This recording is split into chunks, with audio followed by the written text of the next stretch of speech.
Welcome to fine box. চলে এসেছি একটি নতুন ভিডিও নিয়ে, চাল কুমড়ো দিয়ে মুসুরির ডাল ভুনা। প্রথমে আমরা চাল কুমড়ো কেটে নিব এভাবে, তারপর ডাল ধুয়ে নিয়ে নিব। এরপর আমরা পেঁয়াজ আদা রসুন নিয়ে নিব। এরপর একটা কড়াইতে তেল ঢেলে নেব।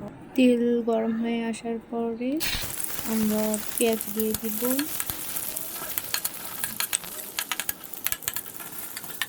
পেঁয়াজ একটু ভুনা ভুনা হয়ে আসলে রসুন, এরপর দিয়ে দিব আদা একটু কুচতে হবে, ভেজে ভাজা ভাজা করে নিতে হবে। তারপর দিয়ে দিব ডাল কিছুক্ষণ ভুনা করে নিতে হবে। 2 মিনিট ভেজে নেওয়ার পর পানি দিয়ে দিব একটু। এরপর কিছুক্ষণ 2 মিনিটের জন্য করে রাখবো। এরপর পরিমাণ মতো হলুদ আর লবণ দিয়ে দিব। তারপর কিছুক্ষণ কষে নেওয়ার পরে আমরা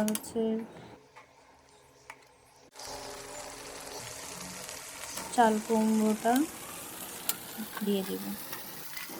চাল কুমড়ো আর ডাল একসাথে মিক্সড করে নেড়ে 5-10 মিনিটের জন্য ঢাকনা দিয়ে ঢেকে দিব। 10 মিনিট পর আমরা ঢাকনাটা উঠিয়ে নিব। অনেক সুন্দর কালার চলে এসেছে এবং প্রায় সিদ্ধ হয়ে এসেছে। এরপর আমরা কাঁচামরিচ কয়েকটা ভেঙে দিব পরিমাণ মতো। এরপর ভালোভাবে নেড়ে দিব।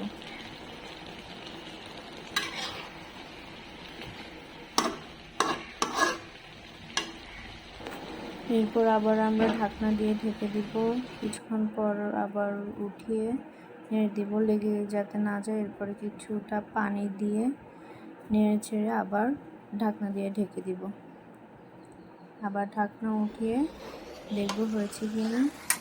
দেখেছেন অনেক সুন্দর কালার চলে এসেছে, প্রায় সিদ্ধ হয়ে এসেছে। তেলে বাগার দেওয়ার জন্য 5 ফোড়ন এবং 3টে মরিচ নিয়ে নিয়েছি। এরপর আমরা এক কড়াইতে তেল ঢেলে নিব।